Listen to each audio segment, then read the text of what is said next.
Hi there. Today I'm going to teach you how to make baklava. You don't have to be intimidated by baklava. It's got just a few simple ingredients. It's all about the assembly that can be the tricky part. But once you get the hang of it, it's very easy. You just have to remember to work quickly, and when you can't work quickly, put the phyllo dough back in the refrigerator. I'm just going to go through some of the supplies that you'll need for assembling your baklava. So of course you're going to need phyllo dough.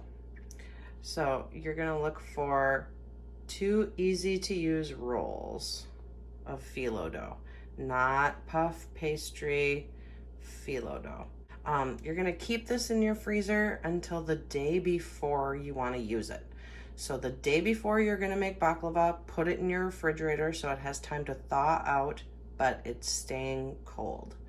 So I just took this out of the fridge about a half an hour ago so I could make this video. So you've got your phyllo dough, a couple of the tools that you'll need. I use a jelly roll pan, but you can certainly use a 9 by 13 inch pan if that is what you have on hand. Your phyllo or your baklava is just going to be slightly thicker slices. I like a little bit thinner slices, so I use the jelly roll pan. You may need to up your baking time if you're using a 9 by 13, but really it's all about how golden it looks in the pan. That you'll know if you need to add more time. You'll need a teaspoon measure for your cinnamon. I have a couple options here for your pastry brushes. This is, the ones that you'll get in the store, in the grocery store. You can also use a silicone brush if that's what you have on hand. This one doesn't grab very much of the butter, so this ends up being more of a drizzly kind of a thing, whereas this grabs more of the melted butter and goes on a little bit easier. And then you'll need a sharp serrated knife, a Pyrex measuring vessel. I have a 4-cup measure here because we are going to be melting a whole pound of butter. 1 cup measure for your sugar. I have here 1 pound of walnuts. I usually get the halved walnuts. You'll need just regular granulated sugar, ground cinnamon, and a whole pound of butter. I prefer to use salted butter. I think that the saltiness in the butter gives a little bit more depth of flavor to the baklava, but if salt is an issue for you, you could certainly, half the amount, use half salted butter and half unsalted butter, or you could go fully unsalted butter for the whole pound. Just is up to your taste. And then I am going to be processing these nuts in my food processor. If you don't have a food processor, you could certainly put them, well, they're in a bag right now, so you could pound the nuts with like one of your frying pans, or if you have a rolling pin, you could break them down that way. You're not looking to pulverize them into sand. You kind of want some gravelly bits, so some pea-size walnuts and smaller. So yeah, kind of a gravelly consistency, but not huge chunks, because again, they have to be easy to slice through, but you don't want it completely mealy, where it's not pleasant to bite into.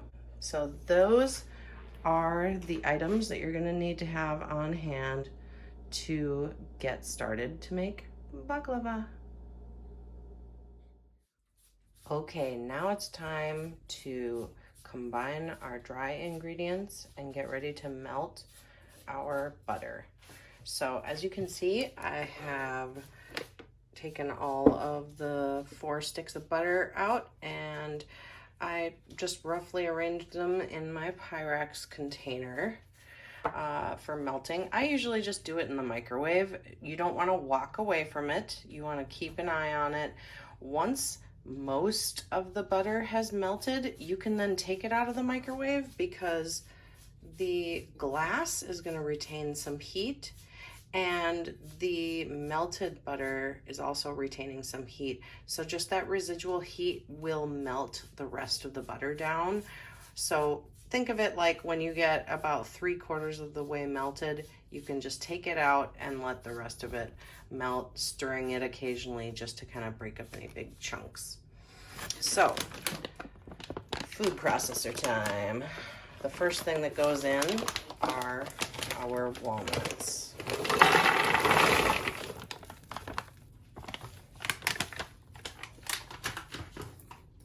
Next, we're going to measure out 1 cup of sugar.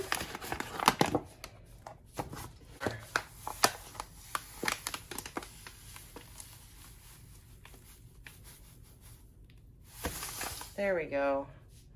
A nice level cup of sugar.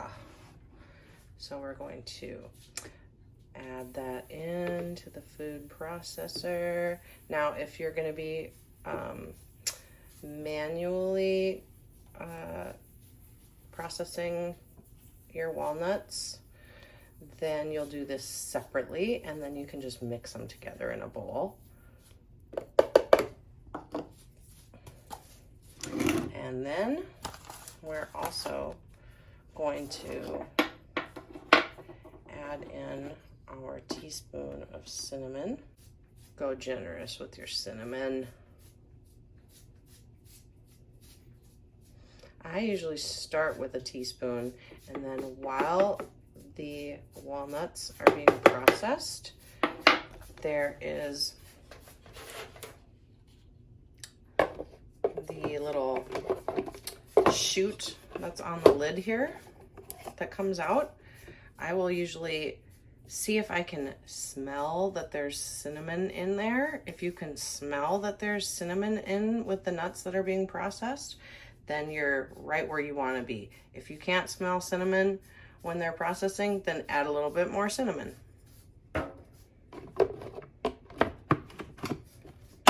There we go, locking my lid in place. I'm gonna put this on for now. And then you're just going to pulse. You're just gonna pulse this.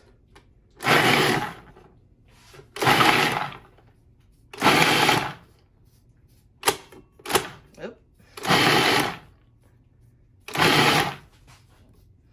Now we're gonna open it up and we're gonna take a look, because we don't wanna go too far. So we're just gonna investigate. See where, now remember there's a blade in here, so don't dig your hand down too far. Now there's some big pieces. I'm actually gonna get a spatula out so I don't have any risk to my fingies. Let's see how we're doing here. Now I'd say these are almost where you want it. Can you tell? There's like little teeny, ground up bits, but then there's also, kind of pea-sized, large. See, now those are too big. Those are too big. You don't want something that looks like that size. You want maybe half that size. So we're gonna give it a couple more pulses. And then I think it'll be right where we want it. All right, so I'll be right back with the assembly. Okay, now I'm gonna show you how to assemble this. So just for the sake of this video, I'm doing this on my stove top with my cutting board on top.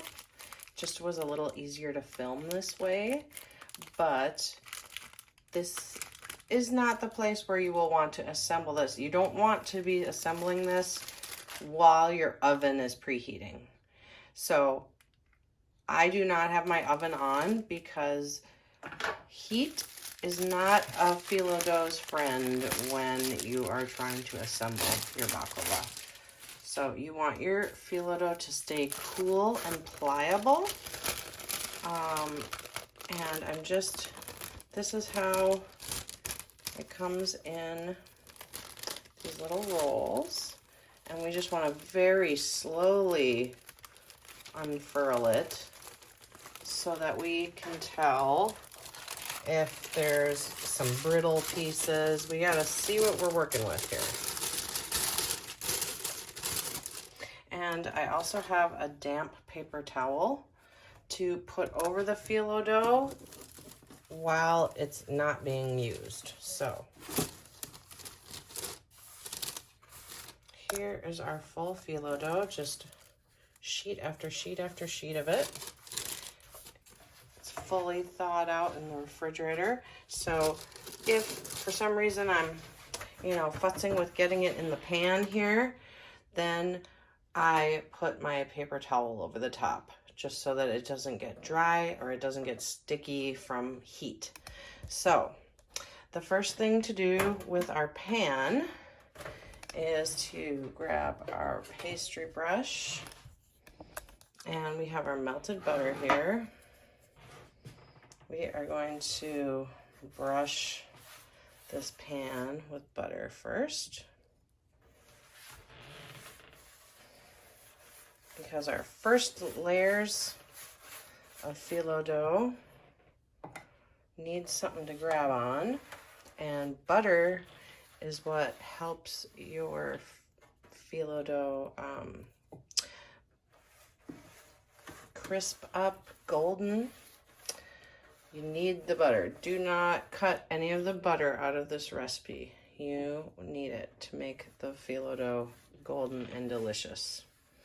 If you have spots of your phyllo dough that don't get drenched in butter, they'll just be a dry, white, brittle, and not very tasty. So please make sure you don't skimp on the butter. Okay, so now we're going to lay down some sheets of phyllo dough with the first roll. So trying to work quickly. If your dough comes apart easily, like one sheet, just like this. Actually, this is 2 sheets. I don't mind going 2 sheets at a time. If it's sticking together like that, just go slowly. Okay. And then I'm going to start, I like to kind of think of it like you're making a bed. You're pulling the sheet over the edge of the pan so that it stays nice and flat. Now you're saying, how come there's an edge that you don't get to? That's because I'm using a jelly roll pan. I think these would fit perfectly into a 9x13. I just happen to like a little bit thinner phyllo. So I just stack them alternating sides. So first I covered this corner, then I covered this corner. Now I'm going to grab one more sheet and cover that corner. This one over here. And this one over here.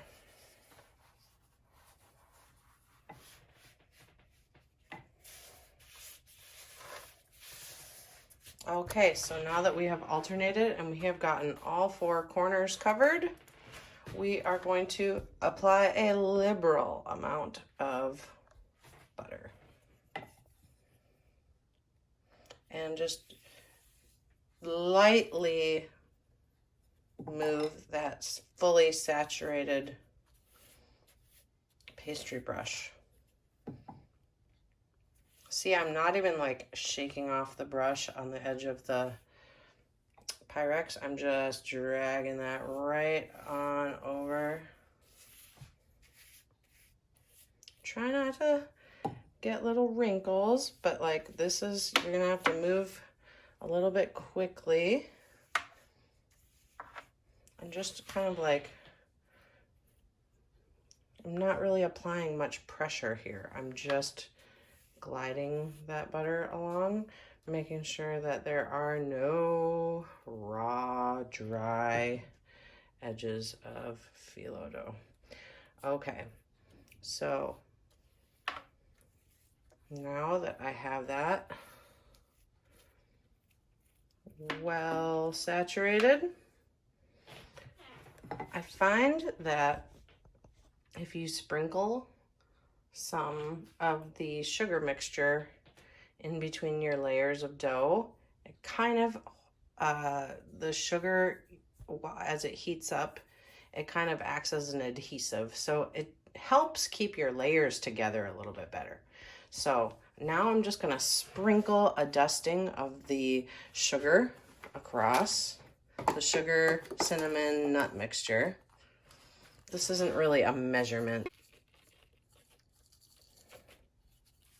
Yeah, that was maybe, I don't know, an eighth, a quarter of a cup of the sugar mixture. Yeah, we got it, you know, it doesn't have to be perfect. You just have to sort of get a little bit all around.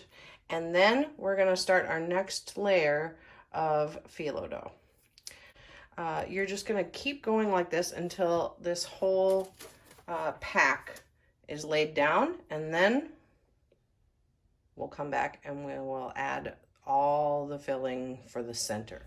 Okay, now that I've layered in all of the first roll of phyllo dough, I put 1, 2, 3, 4 sheets down, buttered, then sprinkled a little bit of the filling, and then 1, 2, 3, 4, butter, sprinkle all the way through the first roll.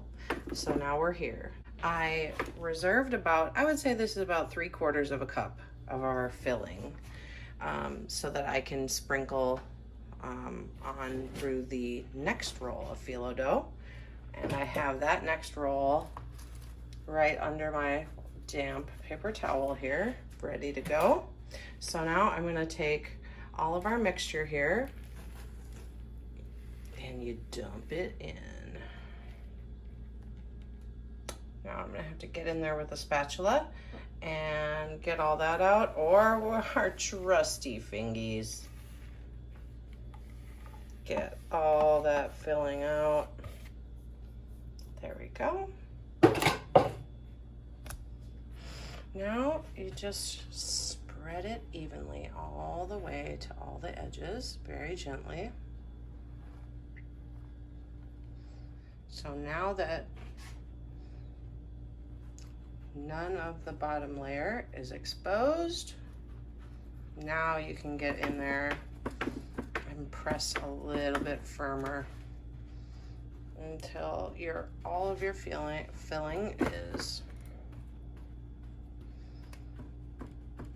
firmly in place. You're just making certain that you're not gonna get, you know, slice into your phyllo dough and have really crumbly sections. This will just make sure that the things you want to stick together, stick together. Okay, now we're ready to get on our next layer. And once again, I just pull them over the edge of the pan like so they stay nice and even. You don't want to be spending a lot of time, you know, getting your phyllo dough like this and, you know, messing with it. This stuff is nice and cold because I had this roll waiting in the refrigerator until I was ready to use it, and that is what I would recommend to you. And so I just pull that over the edge, and that way they all lay nice that way. You want your most pretty layers to be this top layer. Okay, so now comes the final part. I have 4 sheets remaining. We have a little bit of our butter left. With the last layer, we're gonna lay them on, but we're not going to butter them right away. We're going to then slice all of our phyllo dough into our baklava portions right in the pan before we bake it. That way, it's not a crunchy, crumbly mess once it's baked and then trying to cut it. So we're gonna lay on our last pieces, just how we were doing before. So now that we have all of our phyllo dough layers applied, now we're going to slice everything that we have in the pan, and then we will drizzle the butter over the top. To get even bars, you always want to cut in half first, and then cut each of those sides in half again. So let's see, it's a little difficult to do while I'm trying to look through a camera. All right, so just go slowly. Don't try to jab down right away. Just feel along it to make sure that you've gotten all the way down through all the layers. Okay, that was a good first one. All right, so now we have to cut both of these in half. Another half.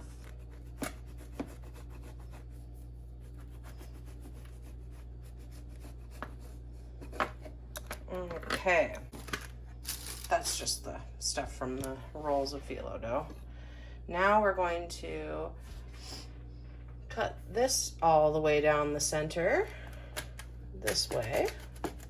Once again, we're gonna cut both of these sides into half as well.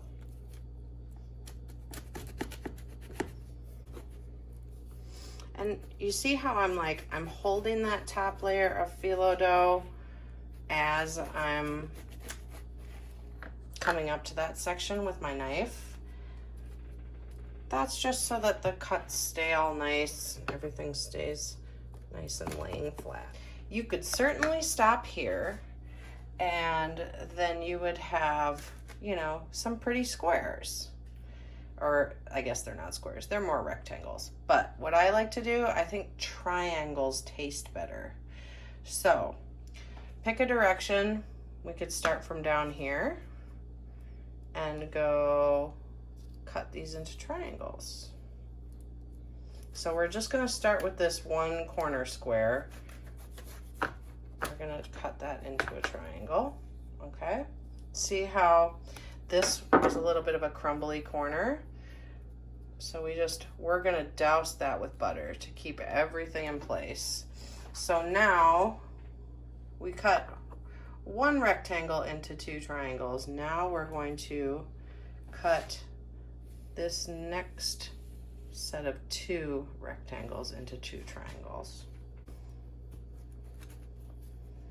I like to just think of it as, you know, one bar at a time.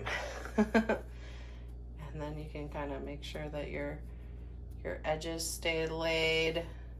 All right, so going up one more rectangle, we're gonna cut all the way to hit this rectangle. Okay. Talking is hard.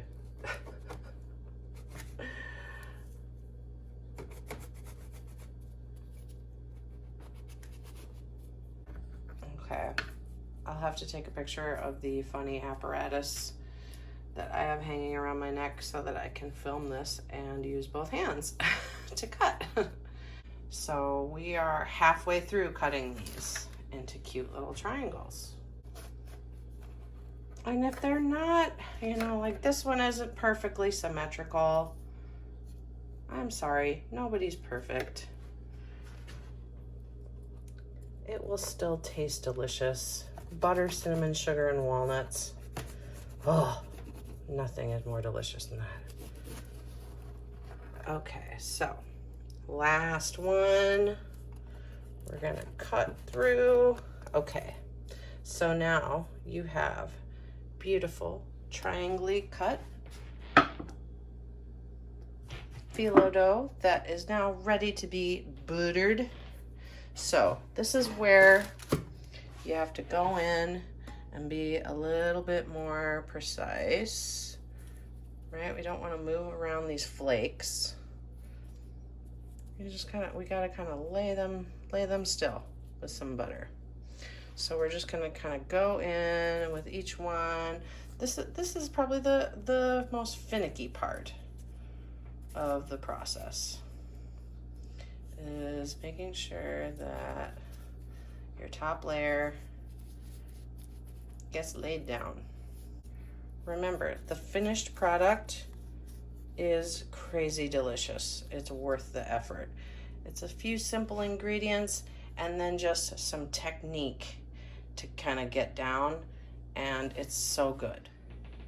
Cool, we have all of our bars cut and we have all of the soon-to-be baklava generously brushed with butter for each square. We don't see any dry corners, but hey, we still have some butter left. Yeah, don't waste that butter. I want you to pour the rest of that over the top. Our oven is preheating to 350. Once I hear that bell, I'm gonna put my pan of baklava in the center rack of the oven. Bake this pan of baklava at 350 for, I would say, between 15 and 25 minutes.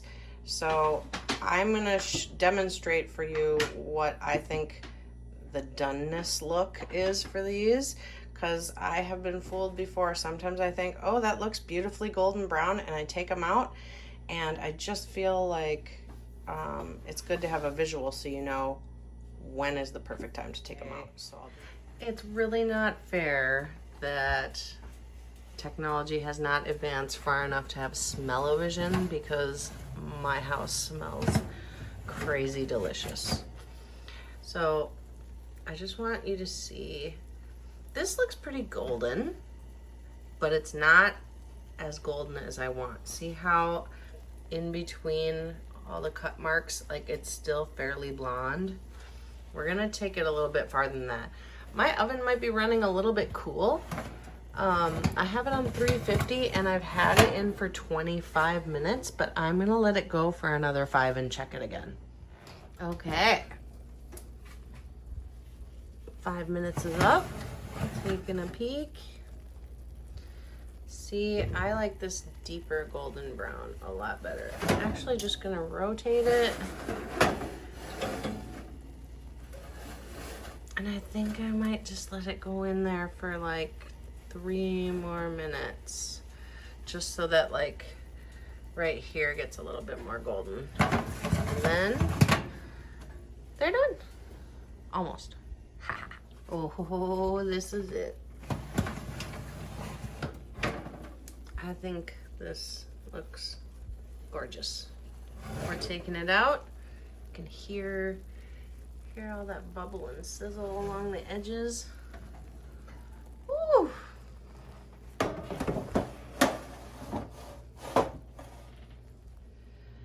This is the hard part. You have to let it cool. I would say let's give it an hour and check back and see how cooled down it is. You want it almost all the way cool before you drizzle the Caro syrup over the top.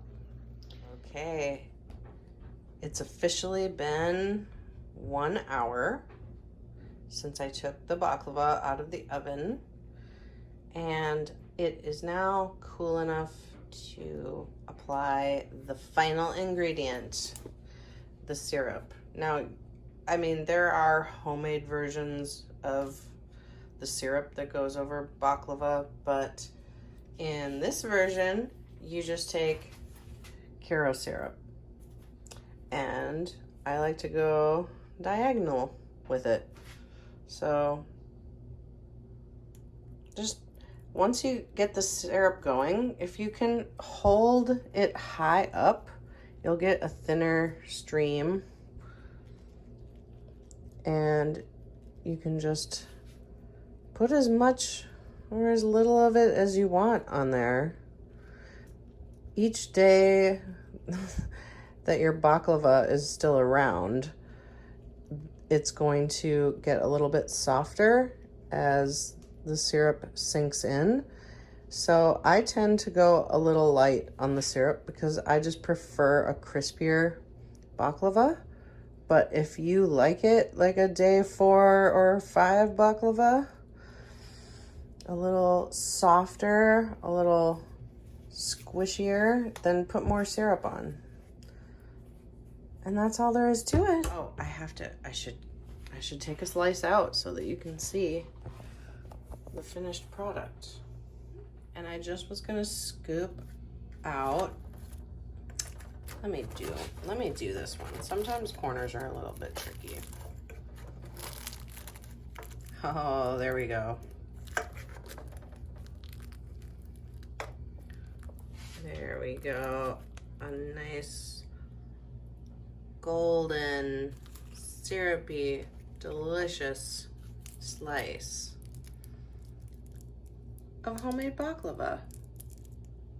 Shall we give it a taste? Okay, listen up.